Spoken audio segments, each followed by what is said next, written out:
माबायदि आसा फारिदों नोंथाङा दिनैनि बे रिजाल्टखौ? 100% जोंनो देरहागोन जेबो सिन्था खालामनाङा बे आगे फिसिया जाबाय थागोन ट्रेलिं जागोन सोरबा आरो लिड खालामफिनगोन दा साहानिफ्राय सानबोदों साहानि भटारफोर दङ बिथांमोननि चइसखौ जों आगोलावनो मिन्थिदों गतिके दा फैनानै खोलाहा फैगासिनो दं खोलाहा बयबो मिन्थिगौ बेवहाय बिपिएफनि माबाया बांसिन फिल्डआ बांसिन गतिके जेबो सिन्था गैया आगोलाव फार्स्ट राउन्डआव जोङो लिड खालामदोंमोन सेकेन्ड आरो थार्डआव समान सेकेन्डआव समान जादोंमोन थार्ड आरो फर्थआव बिथांमोनहा लिड खालामदों जेबो प्रब्लेम गैया फिफ्थ आरो 6, 7, 8 राउन्डआव इकुवेल जाफिनगोन बेनि उनाव जों लिड खालामगोन माबायदि भट मोनगोन नैबे सिडली समष्टिनिफ्राय सार? सिडली समष्टियाव जों देरहागोन आरामसे सिडली समष्टियाव जों देरहागोन गासिबो समष्टियावनो जों देरहागोन ओरैनो बेसेबांसो भट मोनगोन? एक्जेक्ट बेखौथ' बुंनो हाया खिन्थु मोजां मार्जिन लानानै जों देरहागोन दरं उदालगुरियाव बिजेपि दला लिड लागासिनो दं होननानै जों खोनानो मोनदों। दरं उदालगुरियाव बिजेपिया लिड लागासिनो दं बेखौ जोंबो मिथिदों दा फाइनाल काउन्टिंआ जोबथोंसै गतिके रिजाल्टखौ मोनगोन सार माबायदि आसा फारिदों नोंथाङा दिनैनि बे रिजाल्टखौ? 100% जोंनो देरहागोन जेबो सिन्था खालामनाङा बे आगे फिसिया जाबाय थागोन ट्रेलिं जागोन सोरबा आरो लिड खालामफिनगोन दा साहानिफ्राय सानबोदों साहानि भटारफोर दङ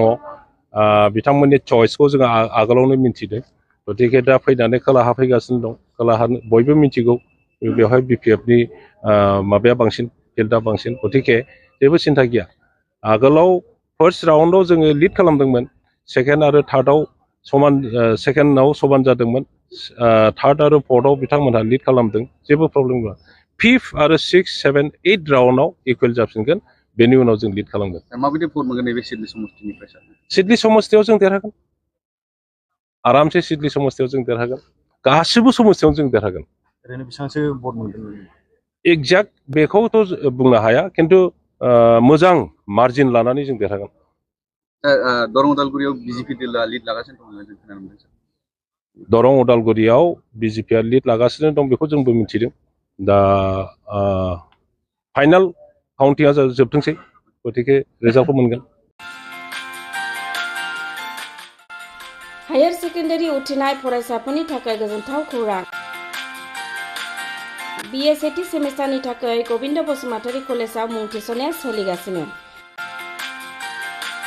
गिबि मुं थिसननाय 100 फरायसाफोरनि थाखाय स्पेशल अफार आरो गुबुन गुबुन रोखोमनि बेसेन नाङै क्लासनि खाबु होनानै मुं थिसननायनि हाबाफारिया गबिन्द बसुमतारी कलेजाव सोलिगासिनो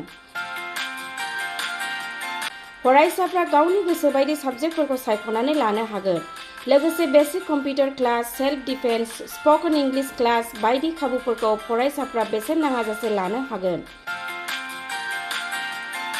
बे कलेजाव गासैबो फरायसाफोरनि थाखाय फ्रि बासनि सार्भिसनि राहा आरो बिजाब बाख्रिनिबो राहा दं आरो बे खेबनिफ्राय भिउ सेन्टार अदेबानि एग्जाम सेन्टार महरै फरायसाफ्रा गबिन्द बसुमतारी कलेजावनो आनजाद होनो हागोन गबिन्द बसुमतारी कलेजाव एसेल' बेसेनावनो मुं थिसननानै कलेजनि राहानि खाबुफोरखौ लानो हागोन रोखायै मिथिनो थाखाय फारियै होनाय जानबुं नाम्बाराव कन्टेक्ट खालामनो हागोन